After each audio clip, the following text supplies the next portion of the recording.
ونشهد أن لا إله إلا الله وحده لا شريك له ونشهد أن سيدنا ومولانا محمدا عبده ورسوله أما بعد فقد قال الله تبارك وتعالى في القرآن المجيد والفرقان الحميد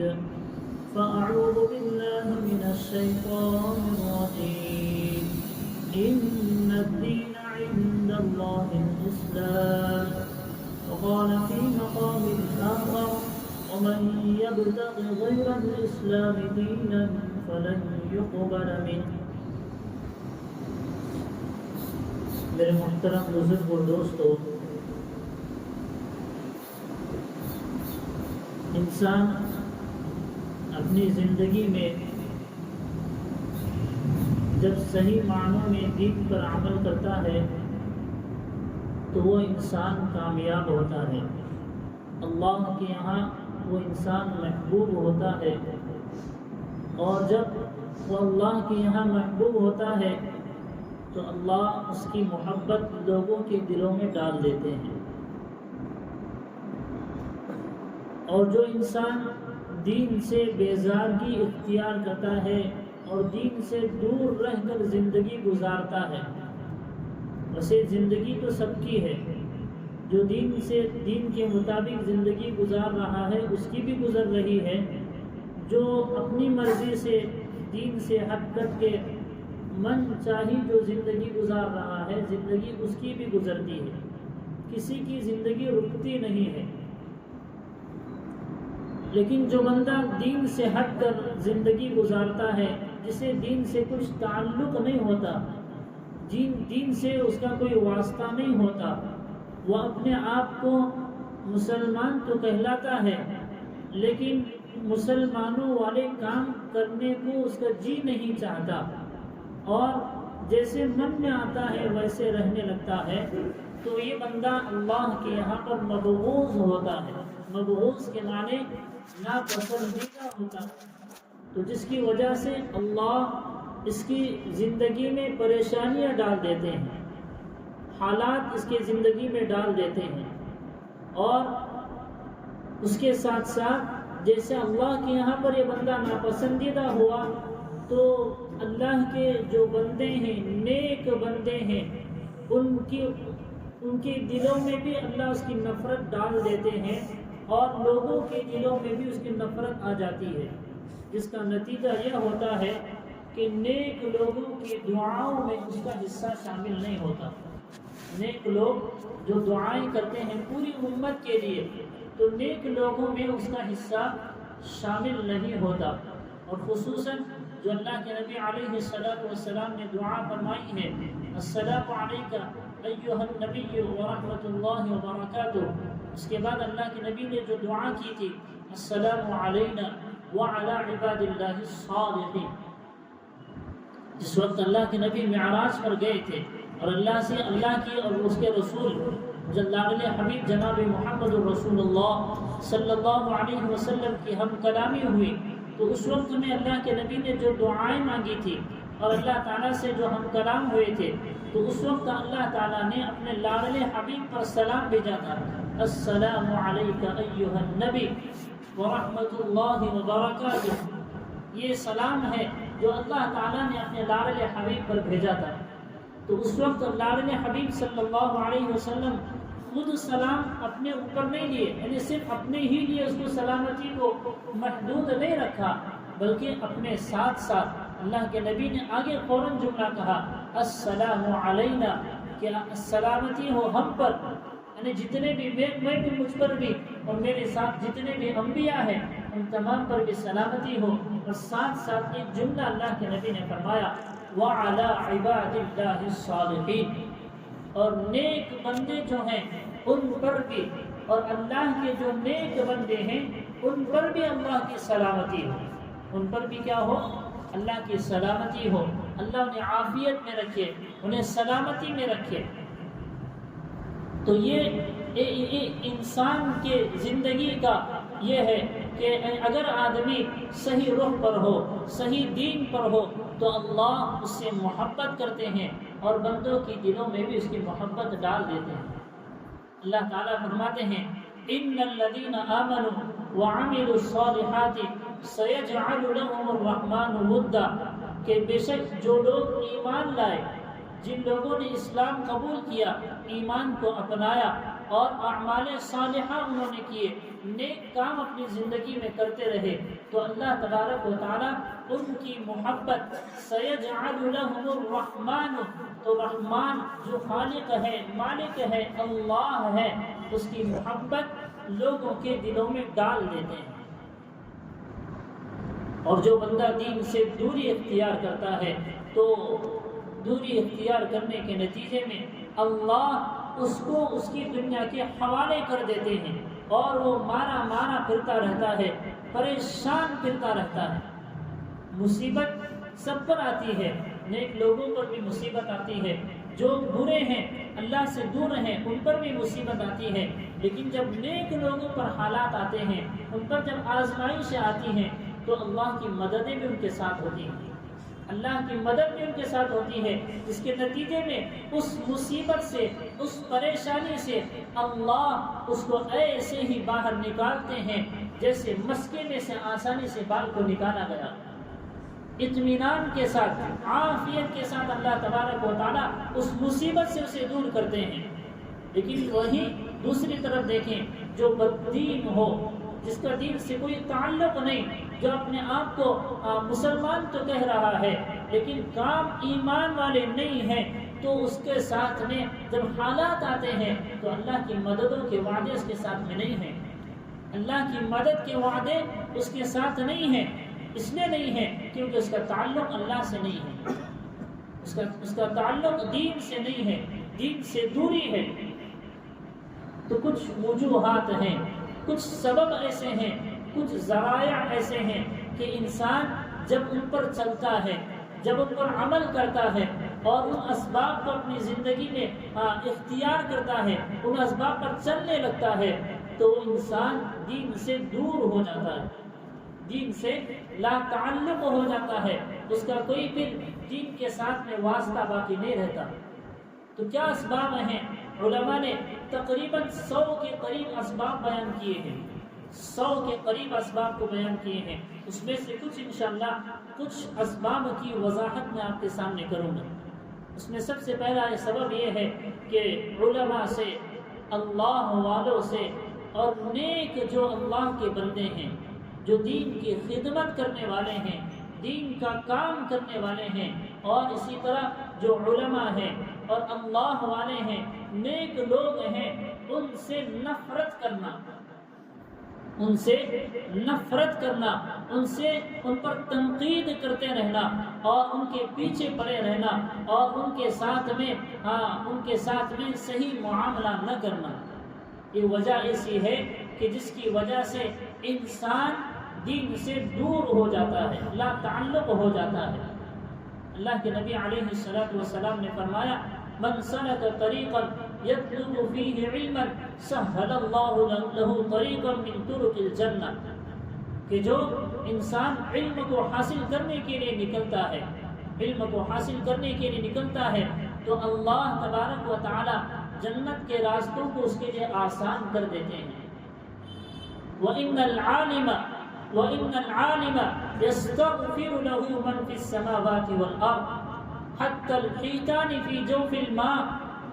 اللہ کے نبی نے فرمایا کہ عالم کی شان یہ ہے، علماء کی شان یہ ہے کہ اس کے لیے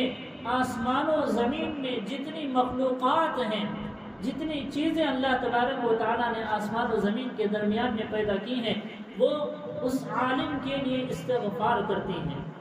اس کے لیے اللہ تعالیٰ سے مغفرت طلب کرتی رہتی ہیں، یہاں تک کہ حتی الحیتان فی جوف الماء، یہاں تک کہ سمندر کے اندر، سمندر میں جو مچھلیاں ہیں، سمندر میں جتنی مچھلیاں تیر رہی ہیں، وہ مچھلیاں بھی اس عالم کے لیے دعائیں مغفرت کرتی ہیں۔ یہ مقام ہے علماء کا، یہ مقام و مرتبہ ہے علم والوں کا، اللہ والوں کا۔ اور اللہ کے نبی علیہ السلام نے فرمایا وَإِنَّ الْعُلَمَاءَ وَرَثَةُ الْأَنْبِيَاءِ، کہ علماء جو ہوتے ہیں وہ انبیاء کے وارثین ہوتے ہیں، انبیاء کے وارثین ہوتے ہیں۔ آج اگر میرے بیٹے کو کوئی گالی دیتا ہے تو وہ گالی مجھے برداشت نہیں ہوتی، میں اس کو برداشت نہیں کرتا، مجھے اس کو میں سہن نہیں کر سکتا، میں اس کا جواب دینے کی کوشش کرتا ہوں، یا اس کو کوئی دو باتیں میں اس کو سنا دیتا ہوں۔ کیوں؟ اس لیے کہ میرا بیٹا ہے، وہ میرا وارث ہے، وہ میرا وارث ہے، وہ میری اولاد ہے۔ اسی لیے اگر کوئی اولاد کو گالی دے تو باپ کو برداشت نہیں ہوتا۔ ایسے ہی جو علماء کو برا بھلا کہتا ہے تو علماء وارث ہیں انبیاء کے، تو گویا کہ روحانی بیٹے ہیں انبیاء کے۔ اسی لیے اگر کوئی عالم کو گالی دیتا ہو تو اللہ کے نبی کو برداشت نہیں ہوگا۔ وہ عالم وہ اپنے طور پر جیسا بھی ہو، اس کی زندگی جیسی بھی ہو، اللہ عادل ہے۔ اللہ کیا ہے؟ عادل ہے، انصاف کرنے والے ہیں۔ جیسے ایک عام آدمی کے گناہ پر اللہ اس کو سزا دیتے ہیں، تو اگر ان کے کسی عالم کے پاس بھی اگر گناہ ہوں گے، اس کے نامہ اعمال میں بھی اگر گناہ ہوں گے تو اللہ عادل ہے، اس کی بھی اللہ پکڑ کریں گے۔ لیکن ہمیں یہ حکم نہیں ہے کہ ہم کسی عالم کو یا کسی اللہ والے کو یا کسی دیندار کو ہم برا کہیں، یہ ہمیں حق نہیں ہے، ہمیں اس کا حق نہیں ہے۔ جو آدمی اس کے پیچھے علامہ رومی رحمۃ اللہ علیہ فرماتے ہیں کہ اللہ تبارک و تعالی جس بندے سے نفرت کرتے ہیں، جس کو پسند نہیں کرتے اور جسے اپنے سے دور کرنا چاہتے ہیں، تو پھر اس بندے کو اللہ علماء کی اور نیک لوگوں کی نکتہ چینی میں لگا دیتے ہیں، اسے نیک لوگوں کی اور اللہ والوں کی اور علماء کے پیچھے سے لگا دیتے ہیں۔ پھر وہ ان کے پیچھے پڑتا ہے کہ یہ کر رہے ہیں، فلاں کر رہے ہیں، ایسا کر رہے ہیں، ویسا کر رہے ہیں، تو جس کی وجہ سے یہ دین سے دور ہو جاتا ہے، دین سے دور ہو جاتا ہے۔ تو ان چیزوں سے بچیں، کوئی بھی ہو، جیسے بھی ہو، وہ جانے، وہ اللہ تعالیٰ وہ جانے، اللہ جانے، انہیں اللہ کو جواب دینا ہے، ہمیں تو جواب نہیں دینا۔ ان کا معاملہ، ان کا حساب و کتاب ہم نے تو نہیں کرنا ہے، ان کا حساب و کتاب اللہ کریں گے۔ تو اللہ جانے، اللہ عادل بھی ہے، اللہ انصاف کرنے والے بھی ہیں، اور اللہ تبارک و تعالیٰ فضل کا معاملہ بھی کرنے والے ہیں۔ تو اسی لیے ہمیں جو کہا گیا کہ ہم کیا کریں، علماء سے، اللہ والوں سے، دیندار لوگوں سے ہم محبت کریں، ان سے نفرتیں اپنے دلوں میں نہ رکھیں۔ جن کے دل میں علماء سے محبت ہوتی ہے، اللہ ان کی نسلوں میں علم کو باقی رکھتے ہیں۔ اسی لیے دیکھو، جس خاندان میں علماء کثرت سے ہوں اور جس خاندان میں علم والے کثرت سے ہوں، تو سوچو کہ اس خاندان کے کسی نہ کسی فرد کو کسی عالم سے محبت ضرور ہوگی، یا تو اس کے باپ کو محبت ہوگی، یا تو اس کے بھائی کو کسی عالم سے محبت ہوگی، یا دادا پردادا کو محبت ہوگی، کہ جس کے نتیجہ یہ ہوگا کہ اللہ تبارک و تعالیٰ اس کی نسلوں میں علماء کو پیدا کرتے ہیں، دینداروں کو پیدا کرتے ہیں۔ تو سب سے پہلا سبب یہ ہے کہ آدمی علماء سے، اللہ والوں سے نفرت کرے تو اللہ تعالیٰ اسے دین سے دور کر دیتے ہیں، پھر وہ دین کے قریب نہیں آتا۔ اور اللہ والوں نے یہاں تک فرمایا کہ جس شخص کے بارے میں پتا ہو کہ جو شخص ایسا ہو کہ جو علماء کو گالیاں دیتا ہو، برا بھلا کہتا ہو، اس کے مرنے کے بعد اس کی قبر کو کھول کر اس کے چہرے کو دیکھ لینا، اس کا چہرہ سیاہ پڑ چکا ہوگا، کالا پڑ چکا ہوگا، اور اللہ تعالیٰ اس کے چہرے کو قبلے سے پھیر دیں گے، اس کے چہرے کو قبلے سے پھیر دیں گے۔ یہ نحوست ہے علماء سے نفرت کرنے کی۔ اور دوسری وجہ یہ ہے کہ جس انسان کے دل میں دنیا کی محبت آ جاتی ہے اور دنیا ہی کی فکر ہمیشہ اس کے دل میں رہتی ہے، تو وہ بندہ دین سے دور ہو جاتا ہے۔ یہ دوسرا سبب ہے کہ جس کی وجہ سے انسان دین سے دور ہوتا ہے۔ ہمیشہ جہاں بیٹھا ہے بس دنیا کی باتیں، دنیا کی فکر، بس دنیا کمانے کی اسے لالچ ہمیشہ رہتی ہے، تو یہ سمجھو یہ علامت ہے کہ اللہ اسے پھر دین کے قریب نہیں آنے دیتے۔ دنیا ضرورت کی چیز ہے، اللہ نے ضرورت کے لیے بنایا ہے، استعمال کریں، اس میں کوئی حرج کی بات نہیں ہے، دنیا کو اللہ نے متاع کہا. متاع استعمال کرنے والی چیز ہوتی ہے لیکن دل لگانے والی چیز نہیں ہوتی. ایسی ہی ضرورت کی چیز ہے جیسے انسان کے گھر میں بیت الخلا ہے, کچن روم ہے, انسان اس کو استعمال کرتا ہے, ضرورت کے حد تک استعمال کرتا ہے. اس سے دل لگانا اور اس کی ہی محبت میں لگے رہنا, یہ انسان ایسا نہیں کرتا. اللہ کے نبی علیہ السلام کا گزر ہوا, دیکھا کہ بکری کا بچہ مردار بچہ پڑا ہوا ہے. تو اللہ کے نبی نے پوچھا کہ تم میں سے کون ہے جو اس کو 1 دینار کے بدلے میں خریدے گا؟ تم میں سے کون اس کو 1 دینار کے بدلے میں خریدے گا؟ صحابہ کہنے لگے کہ یا رسول اللہ اس مردار کو کون خرید سکتا ہے 1 دینار کے بدلے میں؟ تو پھر فرمایا کہ سنو, اللہ کے یہاں پر دنیا کی حیثیت ایسی ہی ہے جیسے تمہاری نگاہوں میں اس کی حیثیت ہے. تو دنیا ضرورت کی چیز ہے, اسے استعمال کرے, اپنے فائدے میں لائے. اللہ نے ان چیزوں کو فائدے کے لیے بنایا, اس سے فائدہ ضرور اٹھائے لیکن اس سے محبت کرنا, اسی کے خاطر ہمیشہ صبح ہوئی ہے تو اسی کی فکر کے لیے نکلا ہے, شام تک گدھے کی طرح 17-18 گھنٹے اسی میں لگا ہے. دین کا کوئی تعلق نہیں, اللہ کے حکم ہو رہے, ممبروں سے اللہ کے نام کی ندائیں لگ رہی ہے, آوازیں لگ رہے ہیں, لیکن اس کی طرف دل نہیں جاتا ہے. تو یہ علامت ہے کہ دنیا کی محبت اس کے دل میں بسی ہوئی ہے. ایک آدمی وہ بھی ہے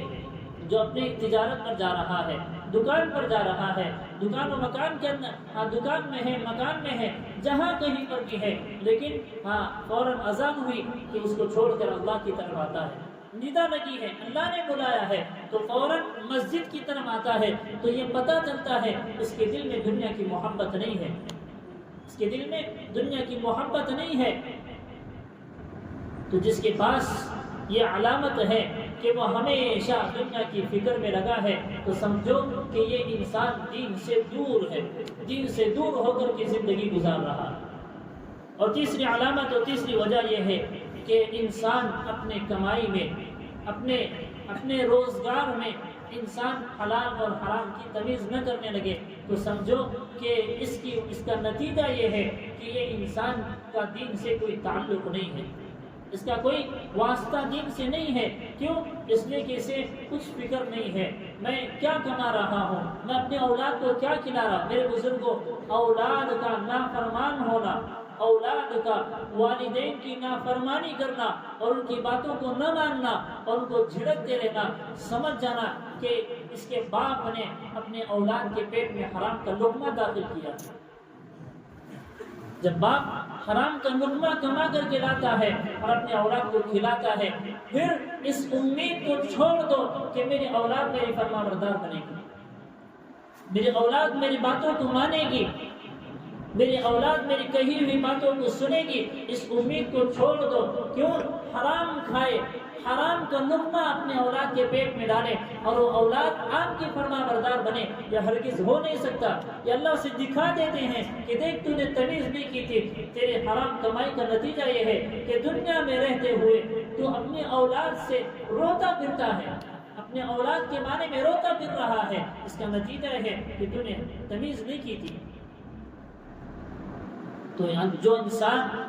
حلال اور حرام کے درمیان فرق نہیں کر رہا, بس دولت آ جائے اس کی فکر ہے, تو یاد رکھو, یہ سوچ لو کہ اس کا دین سے کوئی واسطہ نہیں ہے.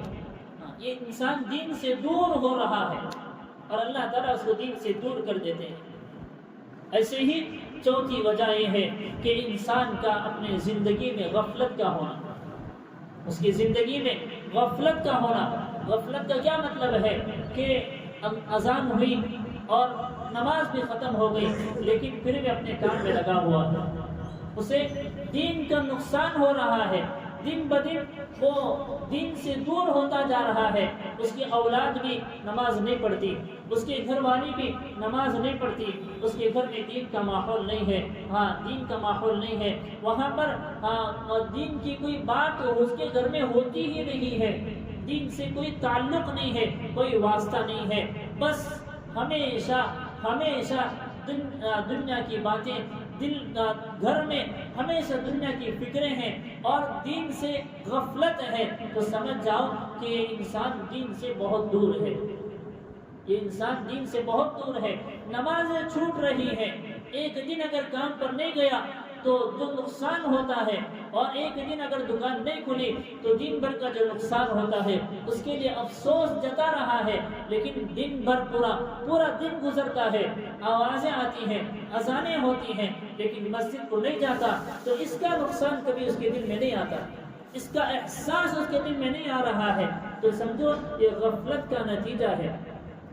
غفلت کا نتیجہ ہے۔ اولاد کہاں کہاں جا رہی ہے، کس طرح سے وہ زندگی گزار رہی ہے، کن کن کی صحبتوں میں رہ رہی ہے، اور کیسے ایسے کام جو دین کے سراسر خلاف ہے وہ کام کر رہی ہے، ذرہ برابر بھی دل میں احساس نہیں ہے، تو سمجھو کہ یہ دین سے دوری کی علامت ہے۔ تو چوتھی جو علامت ہے وہ غفلت کا ہونا ہے، کہ جس انسان کی زندگی میں دین سے غفلت ہوتی ہے، اس کے دل میں دین کی تڑپ نہیں ہوتی، ایمان کو بنانے کی فکر اس کے دل میں نہیں ہوتی، تو وہ انسان دین سے دور ہوتا ہے، اور جو انسان دین سے دور ہوا تو شیطان کو اس کو بہکانے میں، اس کو اچکنے میں، اور اس کو ارتداد کے دہانے پر لے جانے میں، بہت بڑی بات کہہ رہا ہوں، سن لو، بہت غور سے سنو اس بات کو، کہ جو انسان دین سے غفلت کے ساتھ میں زندگی گزار رہا ہے وہ دین سے ہمکنار ہو کر کے ہے، اور دین سے اس کا کوئی تعلق نہیں ہے، پھر شیطان کو اس پر محنت کر کے ارتداد کے دہانے تک لے جانے میں کوئی دیر نہیں لگتی، کوئی دیر نہیں لگتی۔ آج جو بیٹیاں ارتداد کی شکار ہو رہی ہیں اس کا نتیجہ یہ ہے کہ ان کی دین کی صحیح معنوں میں فکر نہیں ہوئی، اور جب دین سے ان کے اندر غفلت آئی، دین انہیں کیا ہے انہیں سکھایا بھی نہیں گیا، انہیں بتایا بھی نہیں گیا کہ اللہ کیا ہے، اللہ کے رسول کیا ہے۔ میرے بزرگوں، کبھی تذکرہ تو کرو، کبھی بیٹھ کر اپنے اولاد کو سکھاؤ تو صحیح، کبھی بیٹھ کر اپنے اولاد کو سمجھاؤ تو صحیح، توحید کیا ہے، وحدانیت کسے کہتے ہیں، اللہ کا ایک ہونا کسے کہتے ہیں، ہمیں بالکل اس کے بارے میں پتہ بھی نہیں ہے، اکثروں کو پتہ نہیں ہوگا، اکثروں کو اس کے بارے میں معلوم نہیں ہوگا، بس سنی سنائی باتیں ہیں اور اسی پر ہم زندگی گزار رہے ہیں، اور ہم یہ سمجھ رہے ہیں کل حزب بما لدیہم فرحون، ہر انسان یہ سمجھ رہا ہے کہ جتنا میں دین پر عمل کر رہا ہوں بس میں اس پر خوش ہوں، اس سے زیادہ مجھے دین کے بارے میں سوچنے کی ضرورت نہیں ہے۔ یہ ہر انسان اس خوش فہمی میں مبتلا ہے، جس کا نتیجہ یہ ہے کہ اللہ کیا ہے۔ اگر ہماری اولاد کو، چھوٹی اولاد ہے کوئی بات نہیں، اگر ہماری بچیاں ہوں یا ہماری بڑی اولاد، بالغ اولاد ہو، اگر ان سے کوئی پوچھ لے، باہر کا کوئی آدمی سوال کر لے اللہ کس کو کہتے ہیں، اللہ کے رسول کسے کہتے ہیں، کیا ان کے پاس جواب دینے کے لیے کوئی جواب ہے؟ کیا ان کو کچھ پتا ہے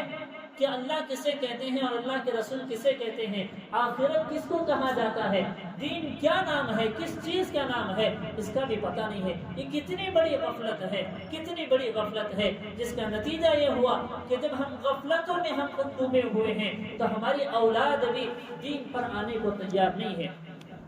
خدا سے بیزارگی ان کے دلوں میں آئی ہوئی ہے، ایسی کارگزاریاں ہیں، ایسی کارگزاریاں ہیں، کہتی ہیں جب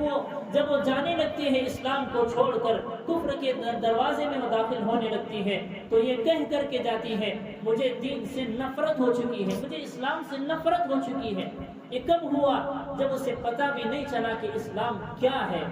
اسلام تمہیں پردے میں رکھ کر تمہیں پابندیوں میں نہیں رکھنا چاہتا، بلکہ اسلام یہ بتانا چاہتا ہے کہ تم قیمتی چیز ہو، تم ایک نایاب موتی ہو، تم ایک ہیرے کی طرح ہو، ایک جیسے ایک سونے کو اور ایک ہیرے کو ایسے ہی روڈ پر نہیں ڈالا جاتا، اسے پیک کر کے اسے الماری میں رکھا جاتا ہے کیونکہ وہ قیمتی چیز ہے۔ انسان پیر میں پہننے کی چپل کو الماری میں نہیں رکھتا، کیوں؟ اسے پتا ہے اس کے اوقات کیا ہے، اس کی حیثیت کیا ہے، اسے دروازے کے باہر چھوڑتا ہے۔ اور وہی ہیرا ہو یا سونے کی کوئی چیز ہو اسے دروازے کے باہر نہیں رکھتا، کیوں؟ اسے پتا ہے اس کی حیثیت کیا ہے، اس کے اوقات کیا ہے، اس کو اٹھاتا ہے، اس کو بڑے ہی حفاظت کے ساتھ سنبھال کر اس کو لاکر میں رکھتا ہے، کیوں؟ اس لیے کہ اس کی اہمیت ہے۔ اس کا مقام ہے، اس کا مرتبہ ہے۔ ایسے ہی اسلام نے اپنی شہزادیوں کو، اسلام کی بیٹیوں کو ایسے ہی مقام دیا ہے کہ تمہیں جو پردے میں رکھا ہے وہ اس لیے نہیں رکھا کہ تم پابند رہو، تم دنیا کو نہیں دیکھ سکتے، نہیں، اس لیے رکھا ہے کہ تمہاری حیثیت، تمہارا مقام بہت ہی بڑا مرتبہ ہے۔ اسی لیے میرے بزرگوں، جب ہمارے اندر غفلت آئی، جب ہم دین سے غافل ہو گئے تو ہماری اولاد بھی خدا سے بیزار ہو گئی، اللہ سے بیزار ہو گئی، اللہ کے رسول کا انہیں پتہ نہیں ہے، دین کی اہمیت ان کے سامنے نہیں ہے۔ اسی لیے سامنے جس انسان کو 1-2 سال تک دیکھا ہے، اس کے خاطر، صرف اس کے خاطر اسلام کو چھوڑ رہی ہے، ماں باپ تک کو چھوڑ رہی ہے، تو بتاؤ اس کے دل میں دین کی کیا اہمیت ہوگی؟ اسی لیے غفلت کو چھوڑیں، غفلت بھری زندگی کو چھوڑیں۔ ہمارے گھر میں نوجوان بیٹیاں ہوں، ہماری گھر میں نوجوان بیٹیاں ہوں تو جہاں پر ہمارے اجتماعات ہوتے ہیں، مستورات کے حلقے جہاں لگتے ہیں، وہاں پر بھیجیں تاکہ انہیں پتہ چلے اسلام کیا ہے، دین کیا ہے، انہیں خود اپنے سامنے بٹھائے اور بتائے انہیں، سمجھائے کہ توحید کسے کہتے ہیں، اللہ پر ایمان لانا کیا ہے، انہیں سمجھائیے، بتائیے، تاکہ پتہ بھی چلے کہ اسلام کیا ہے، میں جس کو فالو کر رہی ہوں، میں جس کی اقتداء میں زندگی گزار رہی ہوں، اس کی کیا اہمیت ہے، اس کا پتہ بھی تو چلے۔ ایسی بھی غفلت نہ ہو کہ شیطان ہمیں آسانی کے ساتھ ابتداء کے دہانے پر لے جائے۔ تو اسی لیے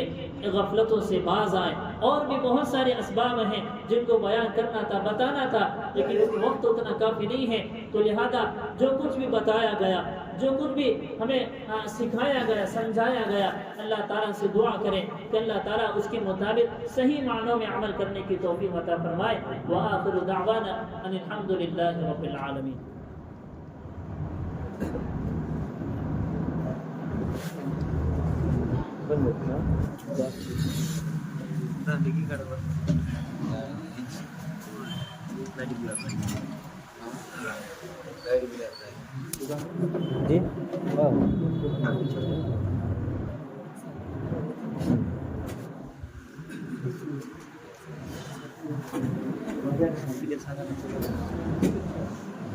جی